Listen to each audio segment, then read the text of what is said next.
పశ్చిమ బెంగాల్ మాజీ సీఎం బుద్ధదేవ్ భట్టాచార్య కన్నుమూశారు. గురువారం ఉదయం ఆయన తుది శ్వాస విడిచారు. గత కొంతకాలం నుంచి ఆయన అనారోగ్య సమస్యలు బాధపడుతున్నారు. ఈ క్రమంలోనే ఆసుపత్రిలో చికిత్స పొందుతూ కన్నుమూశారు. ఆయన బెంగాల్ రాష్ట్రానికి చాలా కాలం ముఖ్యమంత్రిగా సేవలు అందించారు. ఆయనకు భార్య మీరా, కుమారుడు సుచేతన్ ఉన్నారు.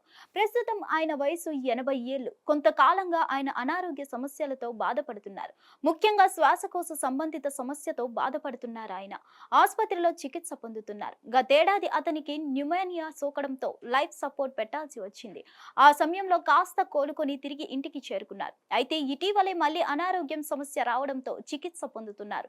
ఈ క్రమంలోనే కోల్కతాలోని ఆయన స్వగృహంలో తుదిశ్వాస విడిచారు. 2000 నుంచి 2011 వరకు బెంగాల్ సీఎం గా ఆయన వ్యవహరించారు. 1977 నుండి 1982 వరకు కాశీపూర్ బెల్గాచియా ఎమ్మెల్యేగా ఉన్నారు. అదే సమయంలో మధ్య సమాచార ప్రజా సంబంధాల మంత్రిగా పనిచేశారు. 1982లో జరిగిన అసెంబ్లీ ఎన్నికల్లో కోసీపూర్ నియోజకవర్గం నుంచి స్వల్ప ఓట్ల తేడాతో ఓడిపోయారు. 1996లో 1996 పశ్చిమ బంగాల్ ఎన్నికల తర్వాత ముఖ్యమంత్రి జ్యోతి బసు అనారోగ్యం కారణంగా భట్టాచార్యకి హోం, పోలీస్ శాఖ బాధ్యతలు అప్పగించారు. 1999లో పశ్చిమ బెంగాల్కు ఉప ముఖ్యమంత్రి అయ్యారు. నవంబర్ 6, 2000 సంవత్సరంలో బసు పదవీ విరమణ చేసిన తర్వాత ఆయన ముఖ్యమంత్రిగా బాధ్యతలు తీసుకున్నారు. 2002లో సిపిఐ పోలిట్ బ్యూరోకు ఎన్నికయ్యారు.